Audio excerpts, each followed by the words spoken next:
SimsEclaire here and welcome back to my channel. So for today's video we are doing the house from Insidious. This is another installment in our horror house series.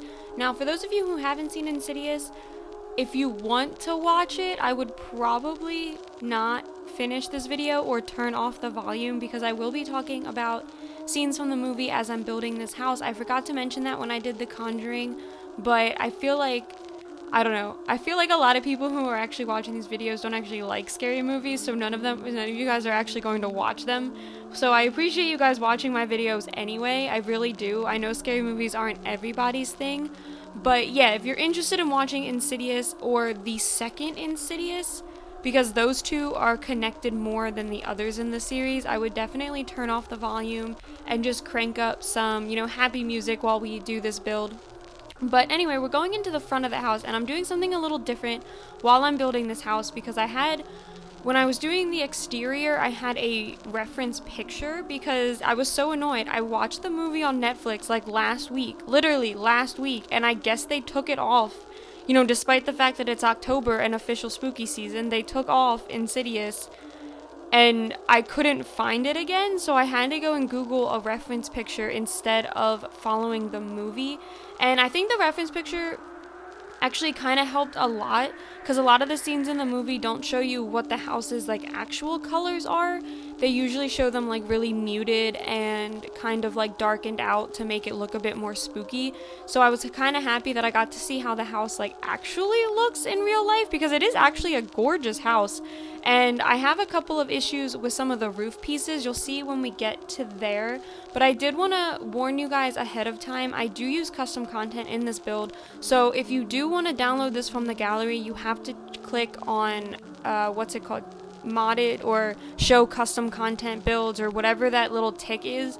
There's nothing inside the house and there's nothing major. It's some of the roof pieces. My bathroom pack by Felix and Harry, I think is who designed them. I'll link it in the description down below. But their room dividers from that pack worked perfectly for what I needed to do the roof details. So that's literally all it is. If you don't have that pack, then you'll just be missing some of the roof details, but everything inside will be fine.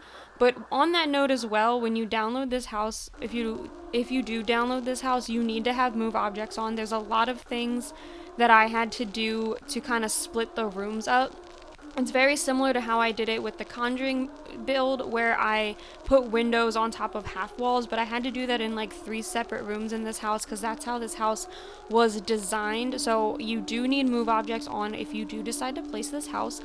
But anyway, we're continuing the outside of the house, and the outside of this house is really detailed. It took me quite a bit of time. I do end up cutting out quite a bit, so you guys don't really see how long it took me, but that's simply because all of the fixing the mini roof pieces, I really didn't think you guys would be interested in watching me kind of mess around with that way longer than I should. But basically the house is 2 stories and an attic, and I'm also pretty sure it has a basement, but we never see anyone go into the basement, so I didn't add one. But there's a scene where there's an extra set of stairs, and I'm pretty sure that leads into a basement, but we're just ignoring that. And you saw I skipped over me fiddling with the roofs. That was because I was trying to, in the reference picture I had, the top roof here, the one I'm working on currently, kind of mixes into the roof that's right below it. It almost looks like they end up forming one long roof piece, and I wasn't quite sure how to do that. I mean, that's a lie. I knew how to do it. It's just it kept not wanting to work, especially with clipping, and I just decided to give up. I had a lot more work I had to do on the roofs anyway, so I was I'm just gonna leave it. But right here I'm building a balcony, and fun fact about this balcony, even though it is in the right spot, going on into the interior of the house, it does not look like it's in the right spot because there's a scene where there's a ghost walking on the balcony, and you can see it from the master bedroom, from the parents' bedroom. But where I have the parents' bedroom in this floor plan, you can actually see the balcony, like literally it's like right next door, so maybe like at the right angle you could see it from the bay window right here, but it's not where it is in the movie, and I couldn't figure out, because my landing area was so small, I could not figure out how to get that balcony to be by the parents' bedroom. So I just decided to leave it, and I hope that that's okay. It really doesn't matter that much in terms of like this build. It's just, you know, it's not necessarily completely correct for the movie, but considering my Conjuring house, I'm pretty sure was flipped backwards in all types of wrong ways, I think it's okay. But these are the roof details that I was talking about. So the house has these like really awesome lines that like create this pattern on the front ends of the roof, and they technically create like circles or like hexagons, but I could not figure out how to do that one, so I used those shelves that have like holes in the bottom of it, and then I just lined those bathroom pack dividers through them to kind of create that kind of a texture. It looks really good for The Sims. Now, like, compared to the real house, obviously it's a little different, but it does look really good for The Sims, and I was patting myself on the back for that one a little bit when I figured out how to get that to work. But there you saw I'm just adding a door to that balcony, because in the outside picture there is a door. Now, that's the other thing that doesn't line up with the movie, is that in the movie there is no door onto that balcony. Like, there is none, it doesn't exist, but in the picture for the exterior of the house there's a door. So I think that was one of those instances where they filmed the exterior of the house and filmed some scenes inside the house, but then some were done on a set, and like those two things just didn't add up, which is totally fine for, you know, movie's sake, but when you're trying to recreate these houses in The Sims, it doesn't really work. Here I'm putting a car in the driveway. Now it's technically the dad's car. I'm not quite sure where their mom's car is. I only ever see them with one car, but she is a stay-at-home mom, so she could very well not have one. And then the dad is a teacher, and that kind of comes up because he's been working at the school, I guess, since they got married, and they now have 3 kids, so that's quite a bit of time. And he's never had to work late before, but after all the spooky things start to happen and his son ends up in a coma, he does end up working late a lot, and that leaves the mom, I forgot her name. It's not Lorraine. That's the other Renee. That leaves the mom, Renee, with like a whole bunch of responsibilities. She has to take care of all 3 kids. She's getting super stressed. One of the kids is in a coma, and she doesn't have time to work on her music, which is why they moved houses in the first place, so that she could have some quiet time, have some space to work on her own music. So she's starting to get frustrated. The ghost is, well, it's not really a ghost, but the spooky spook stuff is starting to happen. And so that's why I wanted to make sure that his car was there. And then you saw I used those new pots that we got from the Heritage Month, the Hispanic Heritage Month update. I really like these pots. They're so pretty. And I started the interior of this house literally the day after we got the update. And I had seen like pictures of it, but I had worked the day of the update, so I hadn't actually, you know, investigated for myself. And then those pots popped up, and I was like, the hell is this? I was so happy. I was like, wait, these are gorgeous, and they fit perfectly with the pots that are in like on front of the house in the reference picture that I had. And then this little area off to the side technically doesn't exist. Well, that's not true. You can't tell if it exists in the pictures because there's 2 like lollipop kind of trees. I tried to simulate them with those 2 trees I put there that stand in front of that porch, and they actually block the view, but you can tell from the angle that porch is larger than the right side of the porch. So I didn't want to leave it empty, so I did decide just to put some patio furniture out there. But as we're going into this, I mean, I probably could have left it empty because they just moved into this house. They've only been in this house for, by the time they end up moving out halfway through the movie, I think it's been like 3 months. So they still have boxes and stuff flying around the house. It's not completely, I mean, it's completely furnished. They have all their furniture, but it's not completely set up. There's like furniture misplaced. There's lamps all over the place, which you'll see me recreate. So if you get mad at me for how many lamps I'm putting in this house, don't blame me. Blame the movie, because they have lamps everywhere in this house. But there's still like boxes on the floor and everything, so I kind of tried to simulate that. I add some, you know, random clutter boxes around and stuff like that, just in places to make it seem a little bit more messy. And then the floor plan of this house was a little weird. I've never seen a house where the two living rooms are right next to each other, but I mean, hey, that works too. Like, I honestly thought it was the same floor plan as the Conjuring house, where it's to the left is a living room, and then behind that's the dining room, and then the kitchen, and then off to the right is like an office or another family room. But no, literally these two living rooms are side by side. They have this little divider, which you saw me build there with the curtains. They have that little divider in between them, and one of them has like a more comfy couch and a TV, so that one's definitely more for the kids. And then the one up here has the fireplace and the more like fancy furniture, I guess. But you can see right here, I real quickly changed the door. I was able to find the movie while I was doing the interior for this house, and I saw finally that what the door actually looked like. I mean, I've seen the movie multiple times before, but while I was watching it, I finally got to get a good glimpse, and it definitely looked a lot more like these Seasons doors than the little makeshift one that I had created before. So I did decide to switch that out. And then going into here, into the first family room, the mother, as I said, she is a musician. She plays the piano, so I wanted to make sure that they had a piano in here. It's not a grand piano though, so I didn't want to give them one of the really big obnoxious ones because it also would have taken up way too much space. So I do this little trick again. I did it in the Conjuring video. I learned it from watching SimLissy's videos, and basically you just merge the keyboard into some bookshelves, and it doesn't, this is a little flawed because but there's this window piece sitting there, so you can kind of see the books on the other side, but I was just ignoring it and pretending that it didn't exist. You're not really going to be staring at that angle if you play in this house anyway, so I wasn't really that concerned about it. But this is kind of where the whole lamp situation goes a little haywire. There's a scene in the movie where someone's knocking on their door. They think it's one of the ghosts, but it's technically not a ghost.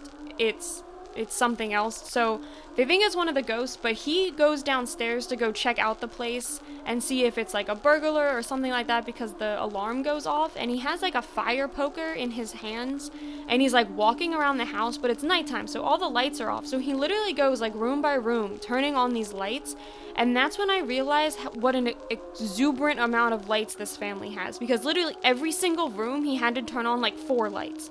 And like there was light switches too, so there was ceiling lights, and then they had like 4 lamps per room, which was just ridiculous. But yeah, so that's one of my favorite scenes in the movie. Now after I had to recreate this, it's probably my favorite because it showed the most of the interior. So it gave me an upper hand on trying to redecorate this house, but also because it's so suspenseful, and because the ending of the movie kind of explains more about it, so it kind of comes full circle to that scene. And I won't spoil everything. I won't tell you exactly how it comes full circle, but it's a pretty cool scene, and it was shot really well. The director of Insidious, James Wan, he's one of my favorite directors. He does a lot of horror movies. He did The Conjuring as well, the original one. I don't believe he did the second one, but he did the original Conjuring. He did Aquaman. That's one of the ones he did that wasn't a horror movie. But yeah, so he's a really good director. I think he also did one of the initial Saws, if I'm not mistaken.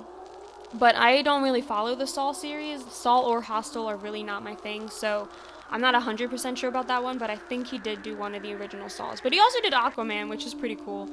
I really liked the movie Aquaman. It was one of my favorite DC movies to come out of their new little series. But yeah, so, and then we're going through here. There's also a lot of bookshelves in this build. I will warn you about that one. Every time I turned around, they had another bookshelf, so I just started placing them willy-nilly, trying to, fill in the space, but also make it look as accurate as possible. And I think that has to do with, in one of the scenes, she's picking up books, and it's all about, like, mental focus and, like, helping yourself and kind of, like, straightening yourself up and everything. So I think that she has a lot of self-help books, and then also the dad's a teacher. So I think that those two things combined are kind of, like, I think that that's why they have so many books. She also could have been a therapist, now that I think about it, because she says in one of the scenes, she thanks her husband for letting her take time off of work to work on her music. So she could have been a school counselor. They could have met at the school. I'm reading way too far into this. This is not a romance movie. That no one cares about how this couple met. But I'm trying to figure out why they had so many bookshelves. But that would make sense if she was like a school counselor and then he was a teacher. that would make complete sense as to why they have so many books in this house. But one of the scenes in the movie, all of her books end up on the floor, and she ends up yelling at one of her kids for it, and the kid is like, I didn't do it, and then like the other kid gives him like a smart mouth and like a smart face. So that's kind of one of the scenes. That scene actually happens here in this kitchen, and their kitchen is shaped super weirdly. It also doesn't have enough tables at the dining table in the kitchen to seat the whole family, which I thought was kind of weird. But basically the kitchen has like a whole row of counters on the left. You saw me build it here, and then like a corner of counters over onto the right where the stove is, and then there's just this break. And in the movie, there's like it kind of looks like there's a door there, but no, they never walk through it, so I can't tell what it is. But there is a door on that side, like there's like a hallway. So, but see, this is where the continuity thing happens. So there's a hallway which I built, and then in the movie, in the scenes, where I put this refrigerator, it kind of looks like there's another door there, but when you go onto the other side of this kitchen, into the living room, there's definitely no door, because that whole wall is just this bookshelf. So I don't know where that door was supposed to lead to. Maybe that's where the mysterious staircase into the non-existent but existent basement is. But anyway, now we're going on into the upstairs. So this is going to be the nursery. One of their kids is a baby. It's a baby girl, and she has this really cute nursery. Technically, it's polka dotted wallpaper, but I didn't like how any of the polka dotted wallpapers we had in the game looked, so I went with this flower one. And a couple of the really spooky scenes happen in this nursery. Actually, the first one is the mom has this baby monitor, and she's trying to work on her music. And the baby monitor starts to crackle, and the kid starts to cry, but she can hear this whispering in the baby monitor, and it's like an older man's voice. And at first he's whispering, like talking to himself, like very angrily.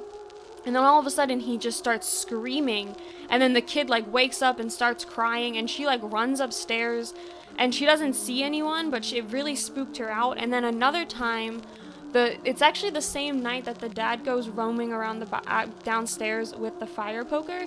The kid starts to cry, so she goes into the kid's room, the baby's room, and then she realizes, she looks up and she sees the man who had been whispering, like staring back at her through the curtains of her baby's crib. And so like those are like a couple of like the more iconic spooky scenes from this movie. So I really wanted to do that nursery justice. The nursery and this room. So this is their boy Dalton's room, and Dalton is actually the boy who ends up in a coma. It's not actually a coma. Basically what happens is he is a traveler, just like his father, and when he sleeps, he can travel into this region known as the Further. That's kind of the whole premise of the Insidious series, actually, is this Further. And he ends up falling off the ladder, which I'll explain when we get up to the attic. And he ends up in the Further for longer than usual, and he gets kidnapped by a demon in the Further who's trying to like take his soul. So it's kind of like this really intense thing where they all think he's in a coma, so he has all this medical equipment next to his bed, which is why I used that get to work stuff. And he has a connecting bathroom to his brother's room, so that's what I'm building right here. And his brother keeps complaining that he can hear Dalton walking around at night, which obviously is impossible because Dalton's in a coma. So what he's hearing is actually like other ghosts trying to like get into Dalton's body, basically, because the whole point of the Further is that it's filled with ghosts who couldn't move on. It's kind of like purgatory. So when Dalton goes in there, he's like intermingling with a whole bunch of ghosts, but the further he is from his body and the longer he's away from his body, the weaker the link becomes. And so if the link becomes too weak, then the demon who's with him or the ghosts who are surrounding him can actually take over his body. So that's why they need to like get him back really quickly. But so that's kind of like the whole premise of the movie. But then going into here is the guest bedroom, and I totally guessed that they have a guest bedroom. Guessed that they have a guest bedroom. But one of the kids, Asher, the other brother, asks his mother if he can change rooms so he doesn't have to be across from Dalton. So I assumed that meant there had to be a bedroom in this house somewhere that wasn't occupied. So when I had the extra space, I decided to turn that into a guest bedroom, because that was the only thing that made sense. Because if there wasn't another room, why would he ask to switch rooms basically, and I knew he wouldn't want to be in the attic because that's where Dalton fell down the stairs. So I was like, I'm just gonna add a guest bedroom in here. And speaking of adding things, this bathroom right here, I forgot a toilet. So if you download this house, if I forget to put one in by the time it goes up on the gallery, just add one in. You can like move the laundry basket that I placed in there or the shelving unit that I placed in there, and the toilet will fit perfectly in there. But yeah, I totally forgot while I was doing this because I had the movie on and I was trying to like pay close attention. But so this is going to be the parents' bedroom. Nothing spooky really happens in here except for the scene where the ghost is like pacing along the balcony. So I almost contemplated putting a window right by where that chair is so you could see into the balcony or off to that balcony, like right back there. But I decided against it. Honestly, I think I kind of forgot about it at the time. But we're about finished up with the parents' bedroom, so now we're going into the attic. So the red door that I placed here is going to be the door into the further, and then I'm going to fiddle around a lot with getting a ladder up here, but I do finally get it to work. So I place a ladder, and then also one of those hanging lights from Laundry Day, like one of the really rustic ones. And then I also place a whole bunch of clutter up here because this is the attic. They just moved in. A whole bunch of their boxes kind of were just shoved up here. But besides that, that is it for this build. So I hope you all enjoyed this one. If you did, please be sure to leave a like and subscribe to my channel, and I will see you all next time. Bye!